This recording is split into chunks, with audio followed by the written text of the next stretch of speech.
Krishna Arthur. Krishna Krishna Hare Hare Hare Hare Rama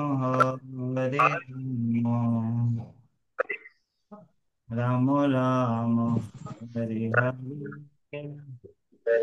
Hare Krishna Krishna Krishna Hare Hare Hare Hare Rama Ram Ram Hare Hare जय जगन्नाथ जय बलदेव जय सुभद्रा जय सुदर्शन निताय गौर हरि बोल हरि बोल निताय गौर हरि बोल जय प्रभुपाद गुरुदेव जय गुरुदेव जय ओम विष्णुपाद परमहंस परिव्राजकाचार्य अष्टोत्तर शतश्री श्रीमद् अभयचरण भक्तिवेदांत स्वामी श्रील प्रभुपाद की जय। समवेत भक्तवृंद की जय। गौर प्रेमानंदे हरि हरि बोल। ॐ अज्ञानतिमिरान्धस्य ज्ञानाञ्जनशलाकया चक्षुरन्मीलितं येन तस्मै श्रीगुरुवे नमः। नमो विष्णुपादाय कृष्णपृष्ठाय भूतले श्रीमते भक्तिवेदान्त स्वामिनिति नामिने। नमस्ते सरस्वती देवे गौरवाणी प्रचारिणे निर्विशेष शून्यवादी पाश्चात्यदेशतारिणे नीलाचल निवासाय नित्याय परमात्मने बलभद्र सुभद्राभ्यां जगन्नाथाय ते नमः। जय श्री कृष्ण चैतन्य प्रभु नित्यानंद श्री अद्वैत गदाधर श्रीवासदि गौर भक्तबिंद हरे कृष्णा कृष्ण कृष्ण हरे हरे हरे राम राम राम हरे हरे। সবাইকে স্বাগতম জানাচ্ছি শ্রী শ্রী জগন্নাথ দেবের কথায়। শ্রীমদ্ ভক্তি পুরুষোত্তম স্বামী মহারাজের শ্রীমুখ থেকে যে জগন্নাথ কথা শ্রবণ করেছি তার থেকে আমরা আলোচনা করার চেষ্টা করব আমার উপলব্ধি অনুসারে।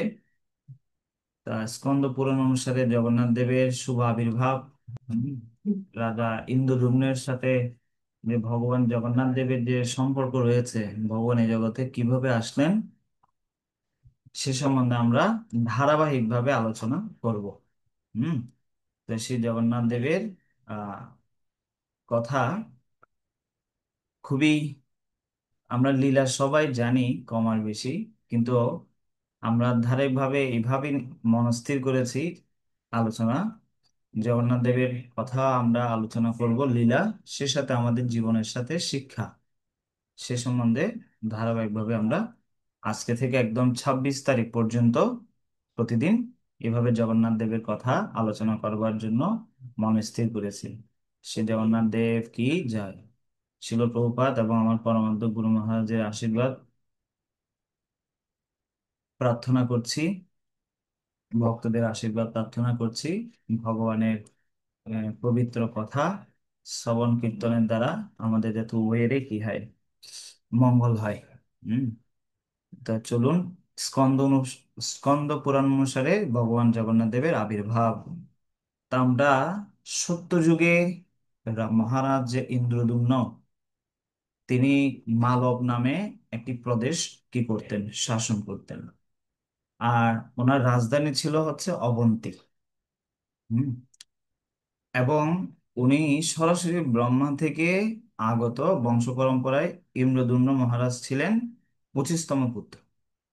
হুম আর তিনি ছিলেন ভগবানের স্বাভাবিকভাবে বিষ্ণুর মহান ভক্ত।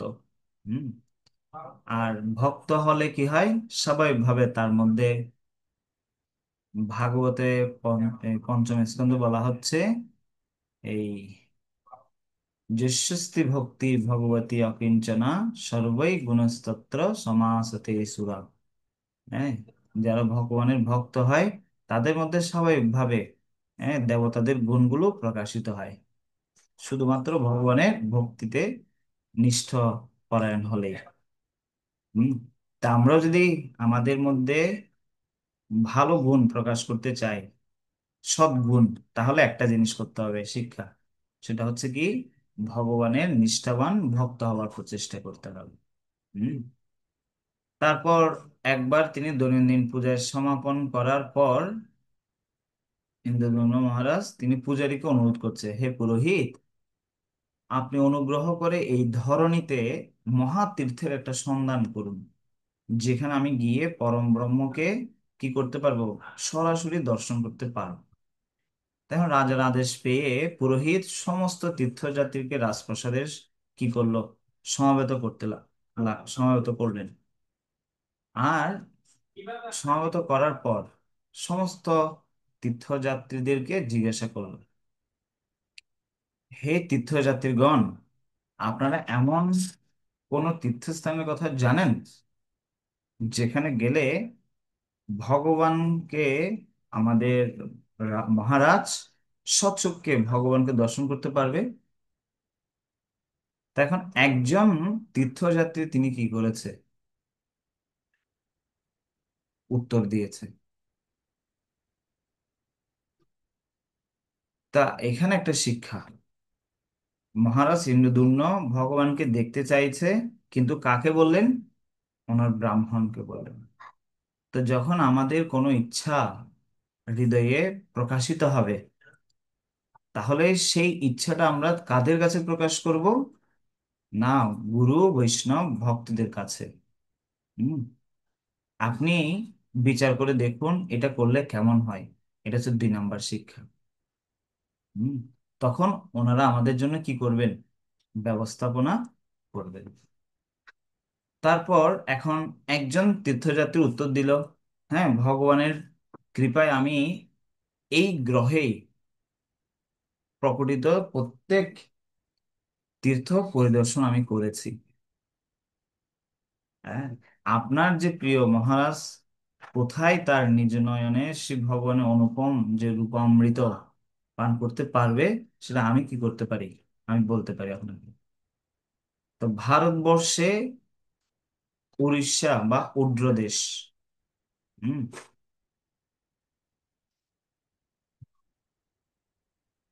একটা প্রদেশ আছে। এই প্রদেশে দক্ষিণ সমুদ্রের তীরে বিরাজিত রয়েছে শ্রী পুরুষোত্তম ক্ষেত্র বা জগন্নাথপুরী। জগন্নাথপুরীর অনেক নাম রয়েছে। শ্রী পুরুষোত্তম ক্ষেত্র কেন, ভগবান সমস্ত পুরুষদের মধ্যে উত্তম, আর ক্ষেত্র মানে হচ্ছে জায়গা। তো সর্বোত্তম পুরুষ যেখানে থাকে, সেই জায়গাটার নাম হচ্ছে কি পুরুষোত্তম ক্ষেত্র।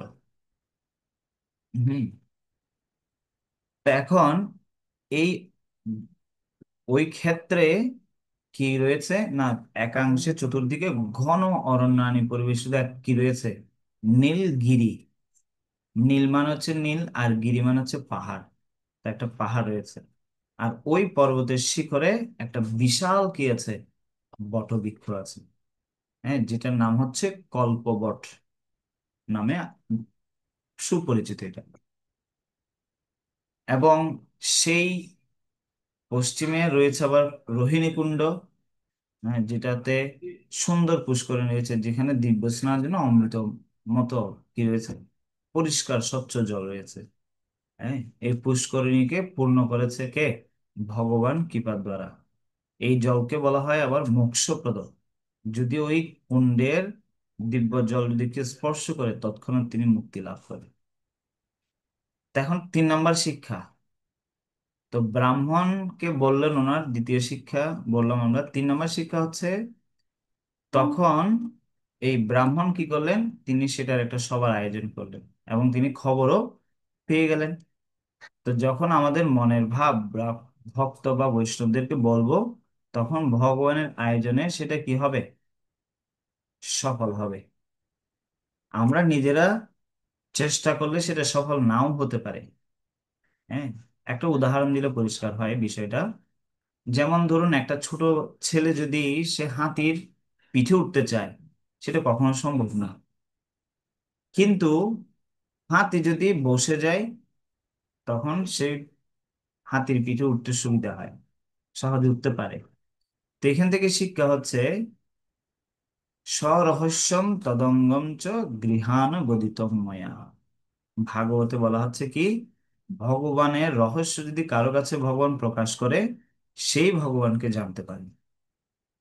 তো বাংলায় সেটাকে আচার্যরা বলছেন, সেই সেই ঈশ্বর তত্ত্ব বুঝিবারে পারে। হুম, ঈশ্বরের কৃপালেশ হয়েছে যাহারে। কি বলছে? না, সেই সেই ঈশ্বর তত্ত্ব বুঝিবারে পারে। কে ঈশ্বরের তত্ত্ব কে বুঝতে পারবে? ঈশ্বরের কৃপালেশ হয়েছে যাহারে, যার উপরে কৃষ্ণের কৃপা হবে, সেই ভগবানকে দেখতে পাবে। তো এই ধরনের একটা সন্ধান তিনি পেল। এটা আমরা 3 নম্বর শিক্ষা আলোচনা করলাম। তো এখন তীর্থযাত্রী নীলগিরি পর্বতের মহিমা বর্ণনা করে তিনি অনেক কিছু বলেছেন। হ্যাঁ, তো তিনি বলছেন, এই কুণ্ডের পূর্ব তটে আছে ভগবানের বাসুদেবের এক বিগ্রহ আছে। আর এই বিগ্রহটা দেখতে এত সুন্দর, হ্যাঁ, এত জ্যোতির্ময়, অপূর্ব এটা রূপ। এই বিগ্রহ যে দর্শন করবে, সেই ভগবান ধাম লাভ করবে। তো ভগবানের বিগ্রহ দেখলে কি লাভ আছে? চৈতন্য চৈতামৃতে একটা শ্লোকে বলা হচ্ছে, 4 নম্বর শিক্ষা। তো বিগ্রহ দর্শন কেন করতে হবে আমাদেরকে, সে সম্বন্ধে চৈতন্য চৈতামৃতে বলা হচ্ছে, শ্রীঅঙ্গ সেই রূপ যেই করে দর্শন। হম,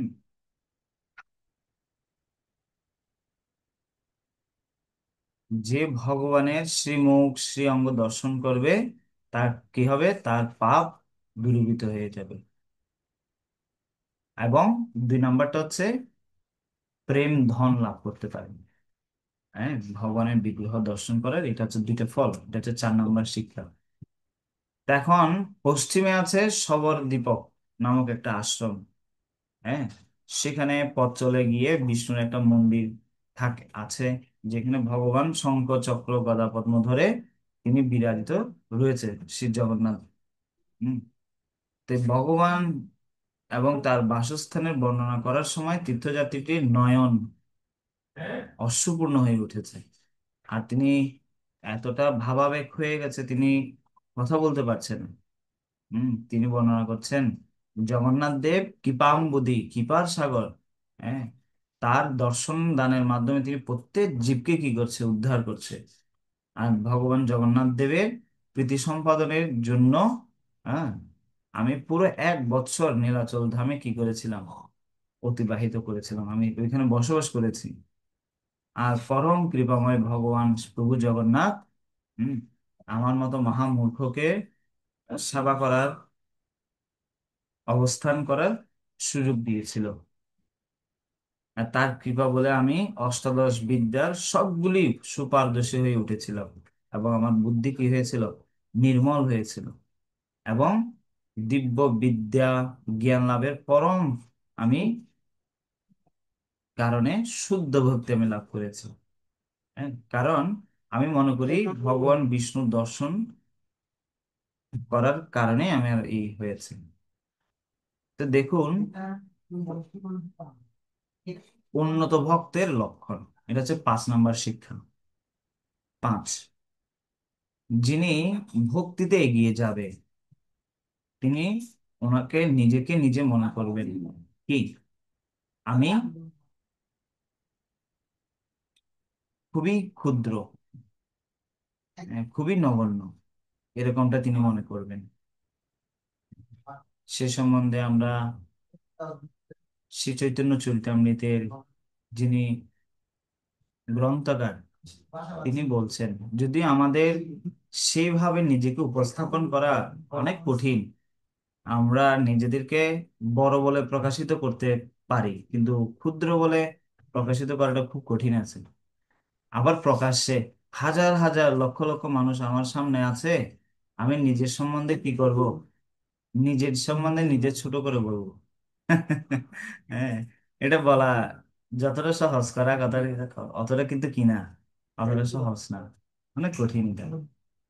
তা শ্রী চৈতন্য চৈতন্যকার তিনি বলছেন, পুরুষের কীট হইতে মহিষে লঘিষ্ঠ, জগায় মাদায় হইতে মহিষে পাপিষ্ঠ। এটা সহজ বাংলা আছে, আমরা বুঝতে পারছি। আমি পুরুষের কীট থেকে পর্যন্ত অধম, আর জগায় মাদার থেকে পর্যন্ত আমি বেশি অধিক পাপী। হ্যাঁ।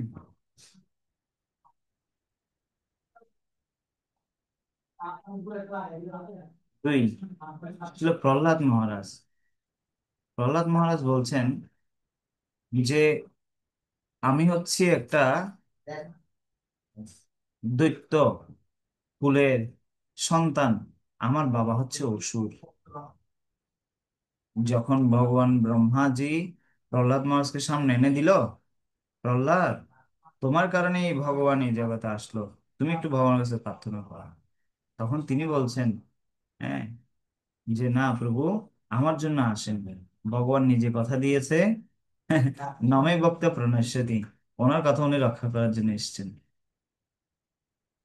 তারপর ছিল নারদ মুনি, উনি রক্ষা করবেন বলে প্রতিজ্ঞা করেছেন, সেজন্য ভগবান তার ভক্তের প্রতিজ্ঞা রক্ষা করার জন্য আসছেন। হ্যাঁ, তো এইভাবে করে অনেকগুলো কারণ তিনি দেখালেন। কেন? না, ভক্ত এটা হৃদয় থেকে অনুভব করার প্রয়াস করা, এটা হচ্ছে আমাদের 5 নম্বর শিক্ষা। হম। ভক্ত কি করবে? এখানে কে এটা স্ক্রিনে হাত দিচ্ছে? হরি বল।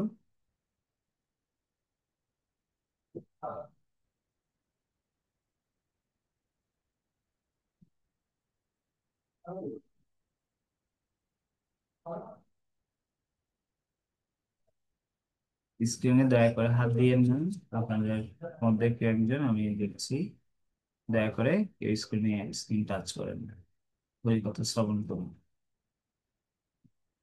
তা আমাদের এই যে রাজা ইন্দ্রদ্যুম্ন, তিনি যখন জিজ্ঞেস করছে, সাথে সাথে তিনি কিন্তু নিজের দৈন্যতাটা প্রকাশ করছে, পূজারী। তো এভাবে করে তিনি মহারাজের সামনে কি হয়ে গেল, প্রণাম করলো, এবং জগন্নাথ দেবের সম্বন্ধে তিনি অনেক কিছু তিনি বলেছেন। হ্যাঁ, বলার পর তিনি বলছেন যে হে মহারাজ, আপনি ভগবান একজন মহান ভক্ত, আপনি নিরন্তর প্রীতি সহকারে ভক্তি সহকারে তার সেবায় করছেন। হ্যাঁ, তা এই কারণে আমি আপনার নিকট এসেছি কোনো ধন সম্পদের প্রাপ্তির জন্য নয়, আমি আপনাকে অনুরোধ জানাতে এসেছি। ভগবান সেখানে আছে, আপনি সেখানে যান, ভগবানকে দর্শন করতে যান। এই কথা বলে তীর্থযাত্রী অন্তর্হিত হয়ে গেছে, চলে গেছে। তো দেখুন, এখান থেকে আরেকটা শিক্ষা, 6 নম্বর শিক্ষা। আমাদের যদি ঐশ্বর্য থাকে, নম্রতাটা থাকে না। আমাদের যদি জ্ঞান থাকে, তাহলে আমাদের কি বিনম্রতাটা থাকে না। খুব কঠিন এটা। আহ সে সম্বন্ধে আমাদের একজন আচার্য, ইসকনের মহারাজ, স্বয়ং ভগবান কেশব স্বামী মহারাজ, হ্যাঁ, উনি বলছিলেন, আমাদের উঁচু উঁচু ভবন আছে, কিন্তু রয়েছে খুবই খাটো মেজাজ, অল্পতেই কি হয়ে যায়, ছুটে যায়। আমাদের প্রশস্ত স্তর রাজপথ রয়েছে, কিন্তু রয়েছে সংকীর্ণতর মন। আর আমরা বহির্জগৎকে কি করে নিয়েছি, জয় করেছি, কিন্তু অন্তর্জগতে কি করছি, আমরা সংগ্রাম করছি। আর আমাদের বহু গুণের কি রয়েছে, সম্পদকে বর্ধিত করার ইচ্ছে রয়েছে, কিন্তু মূল্যবোধ বহুলাংশে কমিয়ে দিয়েছি আমরা, কমছে। আর আমরা সম্পদ অর্জনে আমাদের স্বাস্থ্যকে হারাচ্ছি, আবার সেই স্বাস্থ্যকে ফিরে পাওয়ার জন্য আবার সেই সম্পদকে ব্যবহার করছি, ব্যয় করছি। যৌবনের সম্পদ অর্জন করার জন্য যৌবনকে নষ্ট করছি, আর বৃদ্ধ হয়ে গেলে, স্বাস্থ্যহানি হলে আবার সে অর্থ আবার যৌবন ফিরে পাওয়ার জন্য এগিয়েছে। আর আমাদের বহু বিশেষজ্ঞ ডাক্তার রয়েছে, কিন্তু কাণ্ডজ্ঞান রয়েছে খুবই কম। হুম। আর আমাদের অনেক ডিগ্রি রয়েছে, হ্যাঁ, ইত্যাদি অনেক কিছু, অনেক দূর, অনেক কিছুতে এগিয়ে গেছি, কিন্তু আমরা একে অপর থেকে বহু দূরে আছি। যদি একই বাড়িতে আছি, একই সাথে এলাকাতে আছি, একই বিল্ডিং আছে, কিন্তু একসাথে থাকলেও কিন্তু আমরা অনেক দূরে আছি বাস্তবিকতা। এ হচ্ছে 6 নম্বর শিক্ষা। হম। এরপর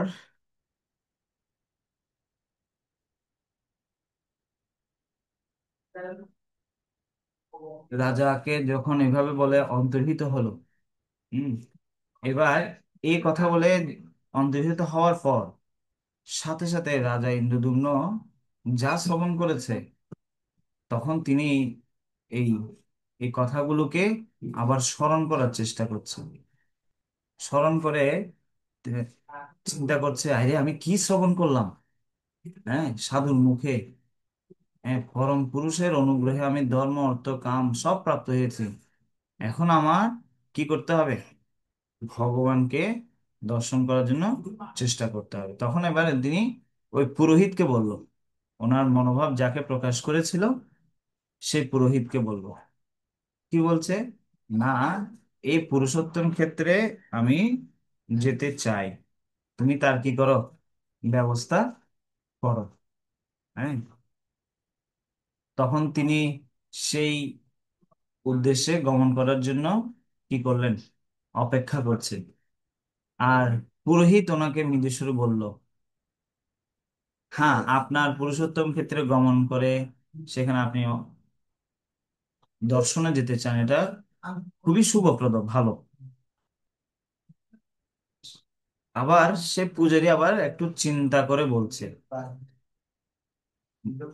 আমি প্রথমে আমার কনিষ্ঠ ভাই বিদ্যাপতিকে নীলাচলে আমি পাঠাই, সে সেখানে আপনার এবং অনুচরদের পার্শ্বদের জন্য কি করবে, শিবির স্থাপন করবে। হ্যাঁ, এবং নীলাচল ধাম থেকে তাকে সংবাদ নিয়ে আনার জন্য একটু অনুমতি দেন আপনি। আমি এভাবে আপনি যাওয়ার আগে সেখানে থাকার ব্যবস্থা ইত্যাদি করি, আগে সন্ধান নিই। তা এখন উনি মনোভাব প্রকাশ করলো, এবং পূজারি কি করছে, না, রাজা যাওয়ার আগে সেখানে থাকার ব্যবস্থা ইত্যাদি কিছু করছে। তা এখন আবার বিদ্যাপতি প্রভুর সন্ধানে যাত্রা করলো। হুম। তো ব্রাহ্মণ এখন কয়েকজন বিশ্বস্ত লোক সহ ভ্রাতা ওনার ব্রাহ্মণের ভাই অর্থাৎ বিদ্যাপতিকে কোথায় পাঠাচ্ছে, ওই নীলগিরির উদ্দেশ্যে প্রেরণ করলো। আর ব্রাহ্মণদের আশীর্বাদ গ্রহণ করে সকালবেলা বা উষাকালে শুভক্ষণে তিনি যাত্রা করলো। আর এখন যাত্রা করতে শুরু করার সময় বিদ্যাপতির মনে ভক্তি ভাবান্বিত পূর্ণ হয়ে গেছে মনে। আর তখন তিনি চিন্তা করছে, আমার জন্ম এখন কি হয়েছে, সার্থক হয়েছে।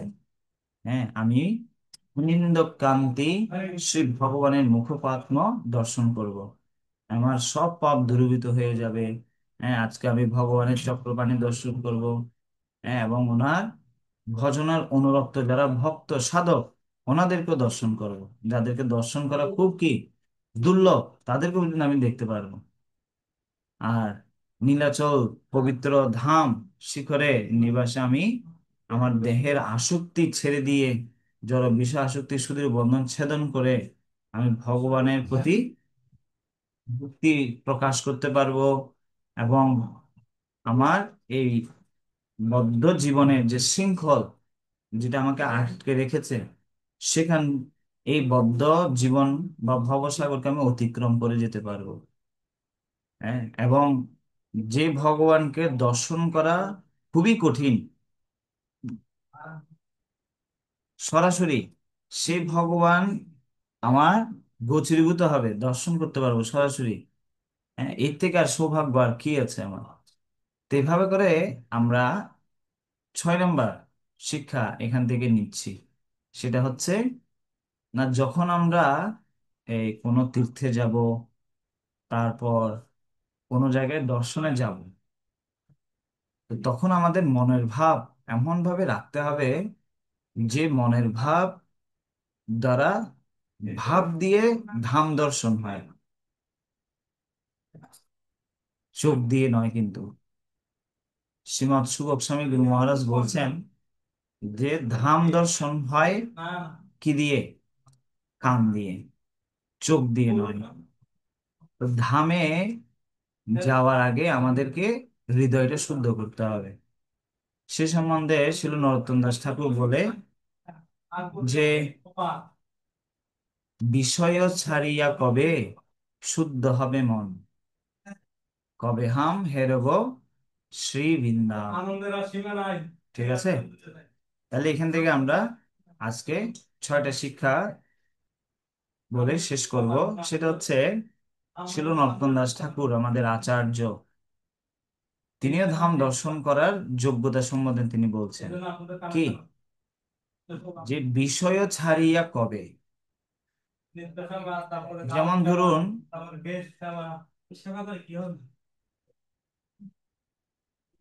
পরীক্ষিত মহারাজ, অম্বরীশ মহারাজ, যুধিষ্ঠির মহারাজ, আরো অনেক বড় বড় রাজারা ছিল। ওনাদের গৃহ সম্পদ ইত্যাদি সব কিছুই ছিল, কিন্তু সেগুলোর প্রতি কিন্তু ওনাদের বিন্দু পরিমাণও কি ছিল না, আসক্তি ছিল না। হ্যাঁ, তো এখন আমরা যে পয়েন্টটা বলছি ভেরি ইম্পর্টেন্ট। হ্যাঁ, তা বিষয় থাকবে বাড়ি গাড়ি, স্ত্রী পুত্র, অর্থ সবই থাকবে, কিন্তু সেগুলোর প্রতি আমার আসক্তি থাকবে না। এটা কখন সেই স্তরটা লাভ করা যাবে? যখন হরি গুরু বৈষ্ণবের দয়া থাকবে। কারো অনেক ধন সম্পত্তি পড়ালেখা আছে, কিন্তু ওইগুলোর দ্বারা সে গর্বান্বিত নয়, তাহলে বুঝতে হবে এটা ভগবানের বিশেষ দয়া। কারো যদি বিশেষ কোনো দক্ষতা থাকে তার সেটা কিন্তু অহংকার থাকেই থাকে, কিন্তু থাকবে না, এটা হচ্ছে ভগবানের বিশেষ দয়া। তো সেই জন্য ছিল নরোত্তম দাস ঠাকুর বলছে ধামে দর্শনের জন্য যোগ্যতাটা কি? 1 নাম্বার, বিষয় ছাড়িয়া কবে। 1 নাম্বার, ধাম দর্শনের প্রথম যোগ্যতা কি? এই জগতের বিষয় যে সমস্ত বিষয় আছে, এটা এক একজনের ক্ষেত্রে এক এক রকম হতে পারে। কারো অর্থের প্রতি আসক্তি আছে, কারো বাড়ির প্রতি, কারো ইত্যাদি ইত্যাদি, এক একজনের এক একটা। তো সেই বিষয়ের প্রতি আসক্তি কি করতে হবে? ফার্স্ট ছাড়তে হবে ধাম দর্শন করতে যাওয়ার আগে। এটা বাহ্যিক যোগ্যতা নয়, এটা আভ্যন্তরীণ যোগ্যতার কথা বলছি। বাহ্যিক যোগ্যতা কি? ভিসা, পাসপোর্ট করা, অনুমোদন নেওয়া, ফ্যামিলি ইত্যাদি ইত্যাদি, এগুলো বাহ্যিক যোগ্যতা। আমি যেগুলো বলছি এগুলো হচ্ছে আভ্যন্তরীণ যোগ্যতা আচার্যদের। বিষয় ছাড়তে হবে, তারপর শুদ্ধ হবে মন। 2 নম্বরটা কি? বিষয় ছাড়তে হবে, তাহলে কি হবে? মনটা শুদ্ধ হবে, শুদ্ধ মন নিয়ে যেতে হবে। এই দুটো যোগ্যতা। তো শুদ্ধ হবে কিভাবে মন? যদি বিষয় ছাড়বে। হ্যাঁ, সেজন্য কি দরকার? মন্মনা ভব মদ্ভক্ত মজ্জাজি মাম নমস্কুরু মামৈবস্য সত্যন্তে প্রতিজানে প্রিয়সিমি। অর্থাৎ হরে কৃষ্ণ কৃষ্ণ কৃষ্ণ হরে হরে, হরে রাম রাম রাম হরে হরে। এই ভগবানের নাম আমরা যত বেশি শ্রবণ করব, জপ করব, মন তত বেশি নির্মল হবে, পবিত্র হবে। হুম, যত বেশি আমাদের হৃদয় নির্মল হবে, তখন আমরা ধাম দর্শন করতে পারবো। এমনিতে ধাম দর্শন হবে মাটি, গাছপালা ইত্যাদি, এগুলো দেখবো আমরা, দিব্য ভাবে দর্শন করতে পারবো না। সে দর্শনটা কিরকম, এটা আমরা আগামীকালকে বলবো। দিব্য ধাম দর্শন, মন যখন শুদ্ধ হবে, হৃদয় যখন শুদ্ধ হবে, এটা কিভাবে দেখবে, এটা আমরা আগামীকালকে বলবো। আপনার এখানে আজকে আমি সমাপ্ত করছি। কার কোনো যদি প্রশ্ন থাকে তাহলে আপনারা করতে পারেন। কারো কোনো প্রশ্ন আছে?